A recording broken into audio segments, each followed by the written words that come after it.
The first political assassination in Papua New Guinea's history.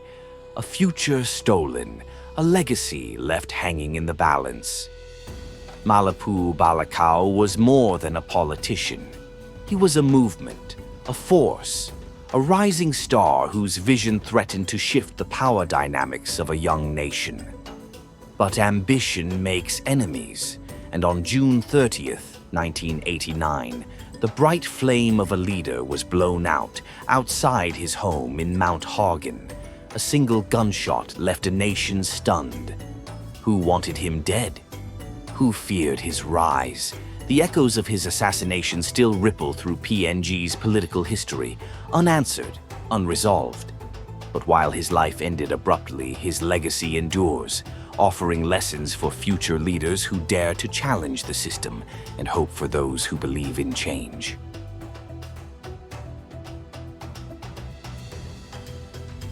Malipu Balakau's journey began in Enga Province, a region known for its rugged terrain, warring clans, and vibrant cultural heritage. As a student at St. Paul's Lutheran High School in Wapenamanda, Balakau displayed exceptional leadership qualities. Elected president of the Student Representative Council, he demonstrated an early knack for rallying peers and articulating bold ideas. Even as a teenager, he openly declared his ambition to become Papua New Guinea's Prime Minister, a dream that reflected his confidence and foresight at a young age. Balakau's academic prowess led him to the University of Papua New Guinea, UPNG, where he studied law during the transformative years leading up to PNG's independence in 1975. At UPNG, he immersed himself in the political currents of the time, interpreting the new constitution for illiterate highlands parliamentarians like Surte Abel. This role showcased his ability to bridge intellectual rigor with practical service, a trait that would define his political career. In 1976, he founded the United Party branch at UPNG, the first of its kind at a tertiary institution, signaling his intent to shape PNG's political future. This branch would go on to become the National Party, with Yambaki Okuk becoming its first parliamentary leader after disputes with Surte Abel, then United Party leader, who refused to challenge the Prime Minister's seat despite having the numbers. Okuk would go on to orchestrate PNG's first vote of no confidence against Somare, resulting in Sir Julius Chan becoming the second Prime Minister of Papua New Guinea. Many don't realize that Balakau's early political maneuvers laid the groundwork for Okuk's vote of no confidence campaign, demonstrating his ability to navigate complex political structures with precision and ambition. Balakau's story is not only one of personal ambition, but also of political transformation, shaping the direction of PNG's leadership in its critical early years.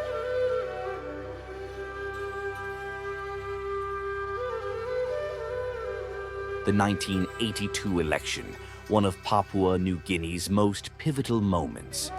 But for Malipu Balakau, it was also a battle of perception and misinformation. Accusations swirled, claims that he was a communist, that his leadership would shake the foundations of Engan society. It was a political storm designed to erode trust. Balakau later reflected on the bitter truth. Vote buying had poisoned the democratic process.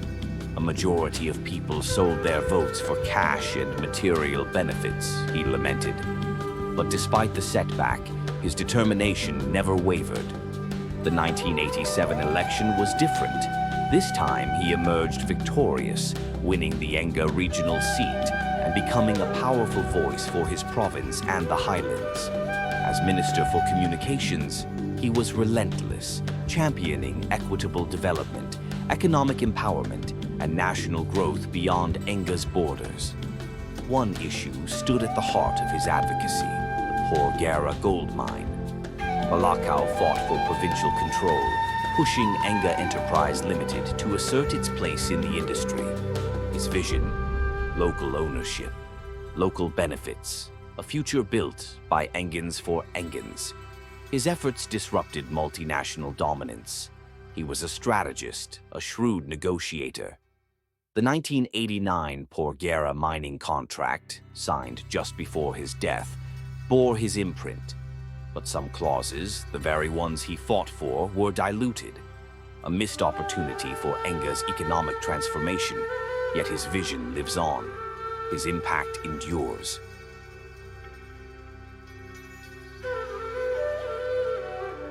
Malipu Balakau's assassination at age 39 robbed PNG of a leader poised to redefine its trajectory. His ambition to become the first Highlands Prime Minister was not mere rhetoric. It was grounded in his ability to inspire, negotiate, and envision a more inclusive PNG. Had he lived, Balakau could have reshaped PNG's political culture in several ways. Balakau's focus on economic nationalism could have set a precedent for resource management. His advocacy for Enga's role in the Porgera mine foreshadowed modern debates on resource nationalization. A Balakau-led government might have prioritized policies ensuring that PNG's mineral wealth benefited local communities, reducing dependency on foreign corporations. His success in diluting foreign influence during Porgera negotiations suggests he could have brokered similar deals for other resource projects, fostering economic self-reliance.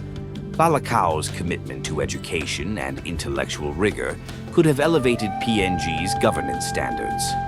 As a lawyer and orator, he valued informed decision-making, often critiquing illiterate parliamentarians who failed to grasp national issues. A longer career might have seen him champion educational reforms, producing a generation of leaders equipped to navigate PNG's complex socio-political landscape. On the other hand, one of the longest-serving MPs, Enga Governor, Grand Chief Sir Peter Ipatas, has delivered on this commitment.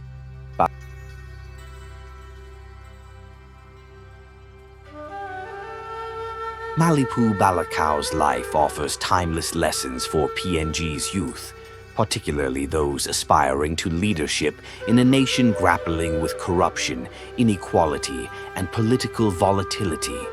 His story underscores the importance of vision, integrity, and resilience, qualities that remain critical for addressing PNG's challenges.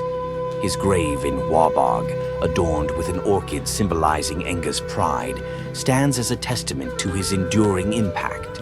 Though he never became Prime Minister, his contributions to Enga's political consciousness and PNG's resource debates remain significant. His life challenges young Papua New Guineans to dream boldly, act with integrity, and serve their communities with unwavering commitment. For a nation navigating the complexities of modernization, tribalism, and global economic pressures, Balakau's legacy is a beacon. He could have been PNG's first Highlands Prime Minister, a leader who transformed the nation's economic and political landscape. Instead, his untimely death left a void, but also a blueprint for future generations.